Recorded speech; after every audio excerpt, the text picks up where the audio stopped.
હે મારા યુટ્યુબના વાલા મિત્રો, સવારના જય શ્રી કૃષ્ણ. એક વ્યક્તિ હોય છે, બરફના કારખાનામાં કામ કરતો હોય છે અને રૂટીનનું એનું કામ હોય છે.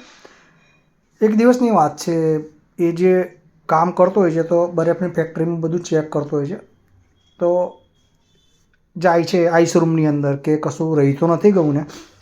આઈસ રૂમમાં જાય છે અને આઈસ રૂમ નહીં હોય કે કોઈ વ્યક્તિ જાય ને તો અમુક ટાઈમ પછી એની જાતે દરવાજો લોક થઈ જાય અને એના કાર્ડથી જ એ દરવાજો ખુલે.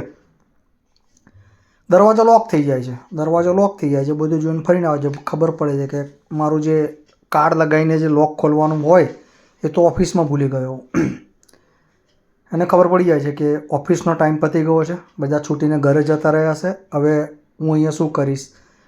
10-15-20 મિનિટ થાય છે, એને ગભરામણ થવા માંડે છે, થીજવા માંડે છે, આંખો બંધ કરી દે છે, રડવા માંડે છે. રડતા રડતા હે રામ.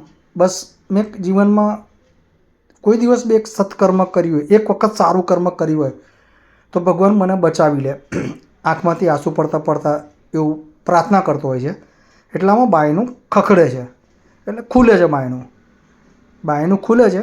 એ અડધી બેભાન અવસ્થામાં થઈ ગયો છે.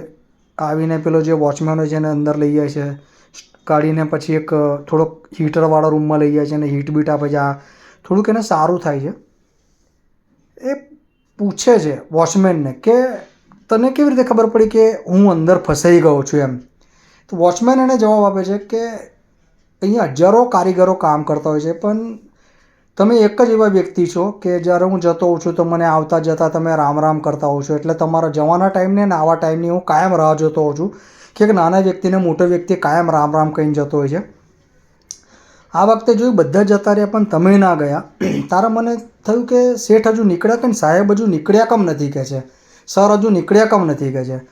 એટલે મને થોડીક શંકા થઈ કે કંઈક પ્રોબ્લેમ થયો હશે, એટલે હું આવ્યો અને તમે અંદર હતા.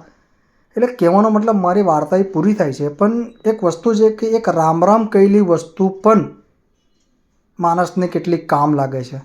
એટલે જો તમે ભક્તિભાવથી કોઈ દિવસ તમે કોઈ સ્વાર્થ વગર બી બોલ્યા છો ને ભગવાનનું કામ, ગમે ત્યાં કામ લાગશે. આટલું કહીને મારા વિડીયોને પૂર્ણ વિરામ કરું છું. મારા વિડીયોને લાઇક, શેર અને સબસ્ક્રાઈબ કરજો. જય શ્રી કૃષ્ણ.